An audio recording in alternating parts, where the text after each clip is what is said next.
He said, you need to learn to meditate. So we went to India, we went to Madras, down to the Ramana Maharshi ashram. We were the only two guests at the ashram at the time, definitely the only two Westerners. We signed up for a 30-day Vipassana course with Goenka Ji, the man who brought Vipassana from Burma back to the West and back to India. Ramana lived in this little room and had like a little bed and his books. He lived like a very simple life. I remember they said this was his walking stick, and they gave it to me, and I put my hand on it, and I got the biggest electric shock. And to this day, I don't know if it was static electricity or somehow it was just remembered. It was just like a jolt of lightning coming from that cane. One day, Bruce and I, we took a bus about 45 minutes out to this village from Tiru. And the bus stopped, and it was this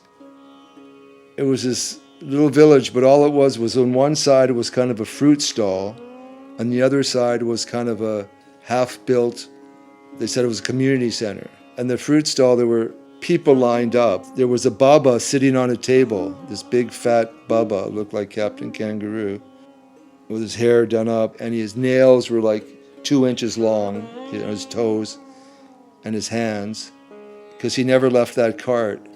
And in one hand he had a stack of notes, of money, of like 100 rupee bills. On the other hand, he was smoking a cigarette. And the deal was, people would line up to see him. He was a saint, he was a holy man. And people would give him a cigarette or a bidi to smoke, and he would smoke the whole thing. He would inhale the whole thing, and he would never exhale any smoke.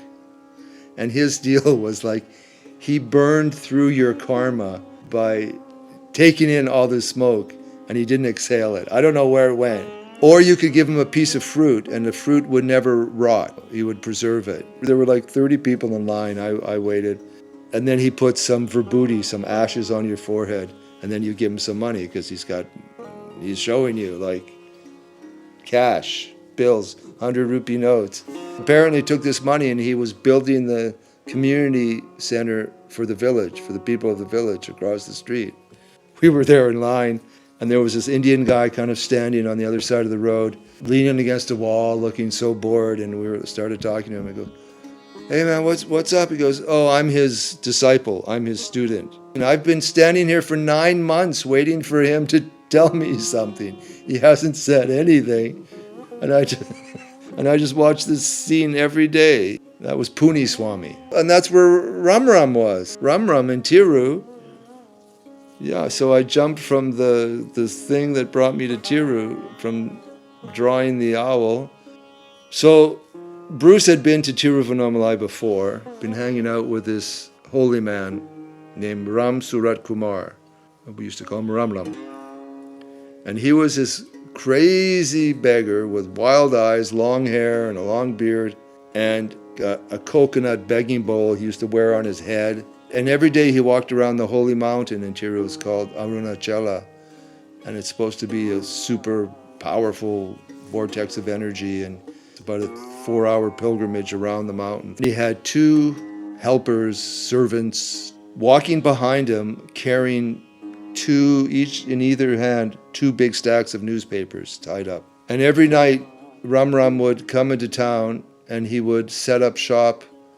When the marketplace closed down, they had like all these wooden stalls, and they had this great system of kind of horizontal doors and hinges that would kind of lock up their whole stall there on piano hinges, create these basically flat spaces. And he would go there every night and he would give satsang. People would come and sit around, just 5-6 people. So we would go sit with him every night with Ram Ram.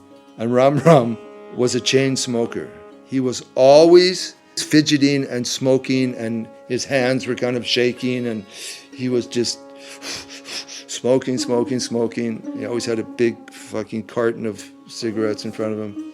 And in the other hand, his left hand would do these mudras, these different Indian kind of incantations and mudras, and he was smoking, and then he would talk to you, and then he would sing, and he was like just a madman. And people would come for blessings and give him bananas and papayas, and he would bless them, and then cows would walk by and he would put his hands on them and bless the cows. And we would sit around and we would chant. He would do these chantings and he would talk just utter nonsense. And one day he said to me, one night, he said, my name, once again, was Buffy at the time. He said, Buffy-ji, what are you up to?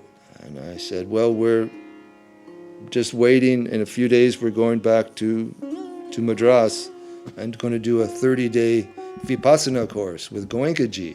And Ram Ram was smoking his cigarette and his hands were all moving all over. And he said,